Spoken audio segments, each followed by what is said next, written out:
Now let's proceed to the optimal input procurement. When we talk about optimal input procurement, it is a process of finding a way to reduce cost and improve efficiency while maintaining the same level of service and quality of a product or a service. And now let's move on to the spot exchange.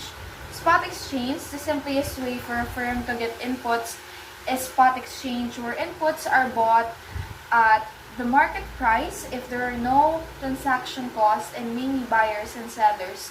The managers can easily buy from any suppliers at price. However, a manager may choose to draft a contract or vertically integrated because first, a specialized investment make the buyer vulnerable to opportunism in spot market. So, meaning kapag may ginawang specific or unique investment ang isang business like buying a specialized equipment for a particular product and ang buyer ay nagiging prone sa mga situation na pwede kang pagsamantalahan ng seller. Sa spot market, hindi siya easily magagamit sa ibang bagay yung investment na yon. So, halimbawa, kung mag-invest ka sa mga makina para sa paggawa ng specific na uri ng sapatos, tapos biglang walang demand, mahirap ibenta o magamit yung mga makina na yon, kaya pwede kang maipit sa situation na yon.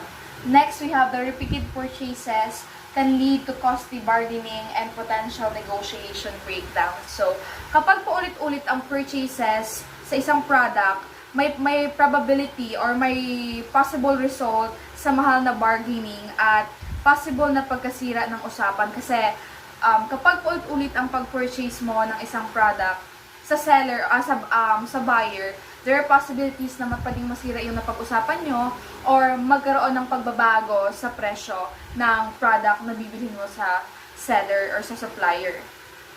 Last is inputs from spot markets may be lower quality if suppliers underinvest in the specialized asset needed for the exchange. So, kung sa spot market lang kukunin, baka mababa ang quality or hindi natin sure yung quality ng isang product kasi hindi masyadong nag-i-invest ang suppliers sa mga specialized asset needed. So, yung output ay magiging inferior. Example, sa paggawa ng high-end na tela, kung hindi mag-i-invest sa tamang machine, magiging low quality yung tela na ipoproduce or ibebenta ng supplier. So, now we have the contract.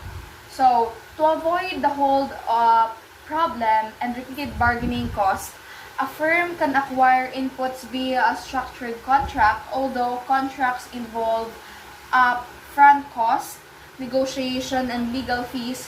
They offer important advantages. So, in contract, contract is an important document when it comes to the negotiation of a buyer and seller. Kasi dun po nakalagay sa contract kung ano yung mga napag-usapan, kung ano ang napagkasunduan sa during the bargaining process of a product, at ano yung mga bawal labagin sa kasunduan. So, very important ang contract na to when it comes to buying and selling product. First, the contract, these are the advantage of having a contract. So, first is price and quantity certainty. So, contracts specify prices and quantities before specialized investment, reducing the risk of population. Example, prior contract for ground beef would prevent hold-up problems. So, as what I said earlier, so contracts determine the price and quantity certainty of a product. So, through contract,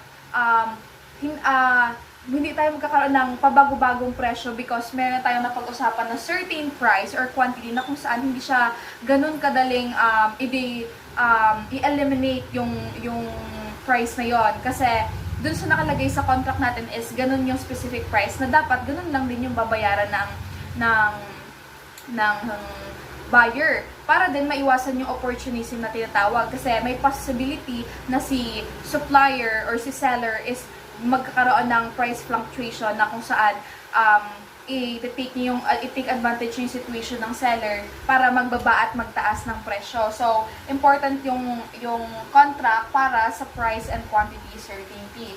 Second, we have the encouragement of specialized investment. So, encouragement of specialized investment is by guaranteeing acceptable terms over time, contracts, incentives, both parties to invest in relationship-specific assets. Example, a worker with a 3-year employment contract is more willing to develop firm-specific skills, and the firm is more willing to invest in training.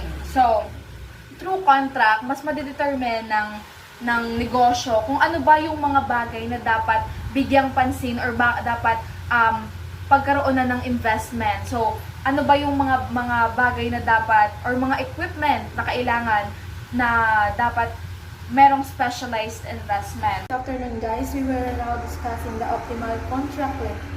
Once a firm decided to use a contract to acquire an input, the optimal contract length balances the marginal cost and the marginal benefits of extending the contract. Itong pa-curve na to, ito yung marginal cost, at itong red line, ito yung marginal benefits. Now, we will discuss what is marginal cost. Marginal cost of longer contracts increase because writing clauses for many contingencies over time is costly. Diyan sa writing clauses for many contingencies over time is costly. Dahil magastos ang pagsulat nito sa mga posibleng mangyayari sa paglipas ng panahon. At dito sa longer contracts lock in the buyer to a specific supplier, reducing flexibility and the possibly missing cheaper alternatives. Dito ay sinisikil dahil yung mahabang kontrata sa mga mamimiling supplier. At ito yung nagpapahaba ng kayang umangkop or posibleng makaligtaan ang mas murang mga alternatibo. And next, we have the marginal benefits. Marginal benefits of longer contract come from avoiding transaction costs associated with opportunism and repeated bargaining. Optimal contract length occurs where marginal cost equals marginal benefits. So you can see, kapag balance yung marginal cost at marginal benefits, ito yung tinatawag na optimal contracting na nakikita dito. Ito yung pag-meet ng marginal benefits at marginal cost. Higher levels of specialized investment increase MB. Ito yan. Increase marginal benefits, encouraging longer contracts to protect this investment.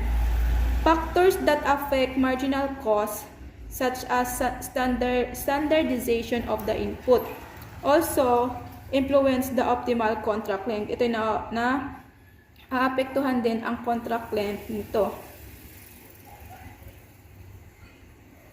And now, we will now move on to specialized investment and contract length.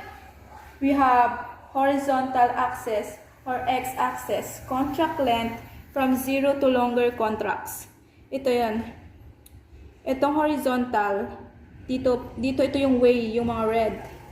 Yan yung horizontal. While the vertical axis or y-axis, ito yung dollar value, like representing the benefits or costs associated with sa price. Dito yan, pa-up. Ito yung horizontal x-axis or ito naman ang y-axis, pataas. Ang marginal cost curve, upward sloping. Ito yun. It also represents additional cost of writing longer contract. As contract gets longer, costs increase. Pag tumataas ay pag umahaba yung longer ang kontrata nyo, mas tumataas ang cost nito. Kagaya nito, from here to here. Yung haba ng marginal cost.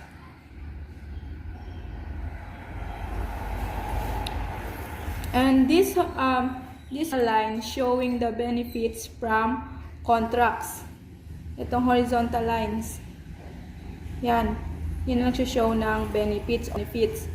Ang MB0 is the initial marginal benefit for shorter contracts. Dito yan, MB. MB and LO is connected. Yan. Ito yung LO is yung marginal cost. Dito yan. And itong MB1, marginal benefit 1, ito ay connected sa contract ng marginal cost. Diyan sila nagmi-meet. Next, we have contracting environment and contract length. This graph shows the relationship between contract length or x-axis and cost benefits y-axis under different contracting environments. Contracting environment and contract length. Dito yung makikita natin ang LO ay siya yung baseline, base marginal cost na 0. Ito yung red na pahalang. Yan. Itong curve na to. And yung L1, ito yung longer contract when environment is less complex or yung mababa yung cost. L1, this one. Mas mababa yung cost niya pag matagal yung contract dito. While the L2, ito yung shorter contract, pero mas mataas ang cost nito. Ang dalawang ito ay, yung space ito ay due to more complex contracting environment. At itong sa baba naman, ito ay due to less complex contracting